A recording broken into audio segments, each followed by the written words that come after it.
আসসালামু আলাইকুম। সাধারণ গণিতের এমসিকিউ সিরিজে তোমাদের সকলকে স্বাগতম। আজকে আমরা ময়মনসিংহ বোর্ড 2024 সালে এসেছে এমন একটি প্রশ্নের সমাধান করব। দেখো, প্রশ্নটিতে বলেছে যে এক্স স্কোয়ার প্লাস 3x, এখানে একটা সমীকরণ দেওয়া আছে, এই সমীকরণের সমাধান সেট নির্ণয় করতে বলেছে। সমাধান সেট, তার মানে উত্তরটি অবশ্যই দ্বিতীয় বন্ধনীর মধ্যে আবদ্ধ থাকবে।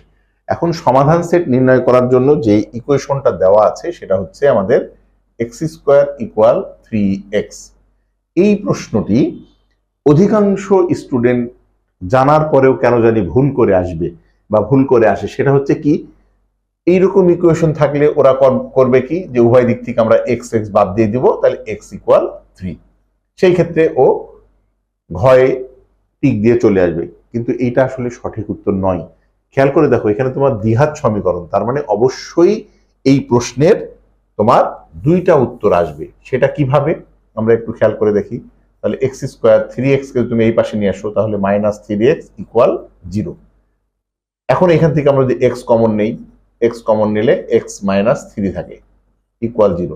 আমরা কি জানি যে দুইটি রাশির গুণফল যদি শূন্য হয় তাহলে উহারা পৃথক পৃথক ভাবে শূন্য হয়। তাহলে এখানে এক্স এর মান ইকুয়াল টু 0 হবে, অথবা এক্স -3 ইকুয়াল টু 0 হবে। যদি 0 হয় তাহলে এখান থেকে আমাদের এক্স এর আরেকটা মান আসবে, সেটা হচ্ছে এক্স ইকুয়াল 3। তাহলে এখন খেয়াল করে দেখো, এখানে এক্স এর মান একটা আসলো 0, আর এখানে আসছে এক্স এর মান একটা 3। তার মানে সঠিক উত্তর হবে 0 এবং 3। তাহলে এই অপশনটা কোথায় আছে?